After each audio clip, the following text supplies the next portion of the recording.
Udah pegang kendali, udah tampil dominan, tapi kok tetap kalah. Ini yang bikin nyesek maksimal.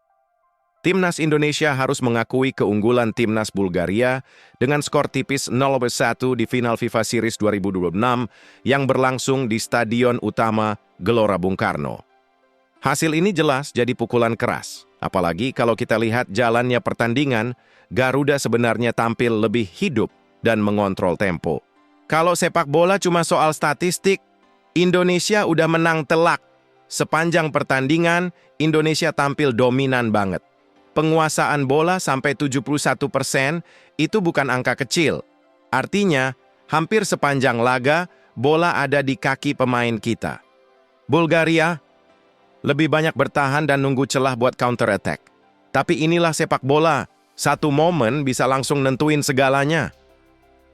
Gol sematawayang di laga ini datang dari penalti yang dieksekusi oleh Marin Petkov di menit ke-38. Momen itu jadi titik balik. Setelah gol itu, Bulgaria makin rapat bertahan, dan Indonesia dipaksa kerja ekstra keras. Masalah klasik muncul lagi, dominasi tanpa hasil. Dengan akurasi umpan mencapai 80% dari 572 operan, Indonesia sebenarnya tampil sangat rapi. Passing jalan, build-up enak dilihat, bahkan transisi juga cepat. Tapi begitu masuk area berbahaya, finishingnya kurang greget. Peluang ada, tapi kenapa nggak ada yang jadi gol? Indonesia menciptakan 4 peluang penting sepanjang pertandingan.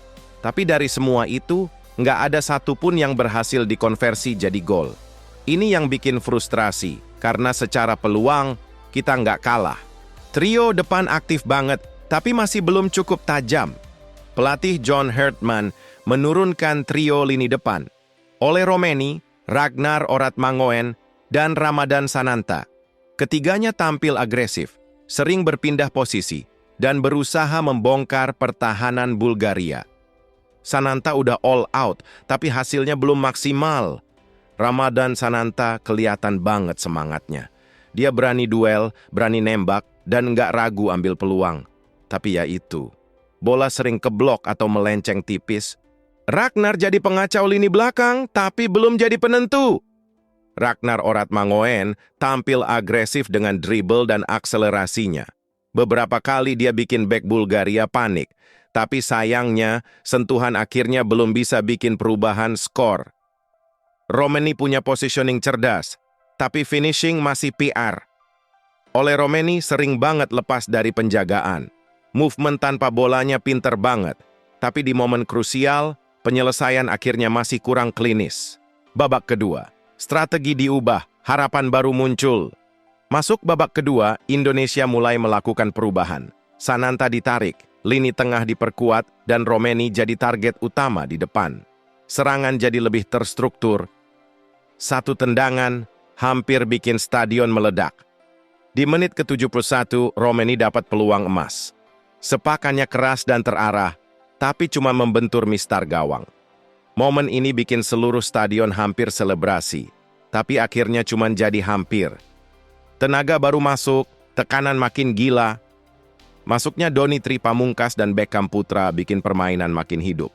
Variasi serangan bertambah, tempo makin cepat. Sayangnya, Bulgaria parkir bus dengan sempurna. Pertahanan Bulgaria benar-benar disiplin. Mereka main rapat, minim celah, dan sangat fokus. Ditambah lagi performa gemilang dari kiper Dimitar Mitov yang tampil solid sepanjang laga. Menekan terus sampai akhir, tapi hasilnya tetap nihil. Indonesia terus menyerang sampai menit akhir. Crossing, shooting, build-up, semua dicoba. Tapi tetap nggak ada gol balasan. Ini bukan soal main jelek, tapi soal finishing. Yang jadi masalah utama bukan permainan secara keseluruhan. Justru Indonesia main bagus. Tapi di sepak bola, yang dihitung itu gol, dan disitulah kita kalah. Dan lagi-lagi, runner-up jadi cerita yang terulang. Kekalahan ini bikin Indonesia kembali finish sebagai runner-up. Sebuah status yang, jujur aja, udah terlalu sering kita alami. Yen flashback, terakhir kali kita angkat trofi kapan? Kalau ditarik ke belakang, terakhir Indonesia juara adalah tahun 2008 di Indonesia Independence Cup. Tapi, kemenangan itu nggak lepas dari kontroversi. Final melawan Libya waktu itu nggak selesai. Indonesia unggul 1-0, tapi Libya menolak lanjut karena insiden di lapangan. Akhirnya Indonesia menang WO. Sejak saat itu, trofi seakan menjauh. Setelah 2008, Indonesia belum pernah lagi merasakan gelar juara di level senior. Yang ada justru sering banget hampir. Di AFF aja, kita jadi raja runner-up. Di Piala AFF, Indonesia sudah 6 kali jadi runner-up. 2000, 2002, 2004, 2010, 2016, dan 2020. Konsisten banget, tapi belum ada happy ending. Ini nunjukin kalau Indonesia sebenarnya kuat dan konsisten. Tapi selalu ada satu hal kecil yang bikin gagal di akhir. Padahal potensi tim ini nggak main-main. Dengan pemain muda berbakat, diaspora, dan pelatih berkualitas, Indonesia sebenarnya punya modal besar buat juara. Tinggal satu hal, mental juara dan finishing. Yang dibutuhkan sekarang adalah ketenangan di depan gawang dan mental kuat di momen penting. Karena di final, detail kecil itu segalanya. Satu penalti, satu peluang gagal, itu cukup buat menentukan juara dan runner-up. Jadi, kapan Garuda benar-benar pecah telur? Setelah 18 tahun tanpa trofi, pertanyaan ini kembali muncul.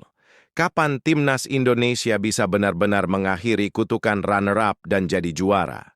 Karena satu hal yang pasti, potensinya sudah ada, tinggal bagaimana mengubah dominasi jadi kemenangan nyata.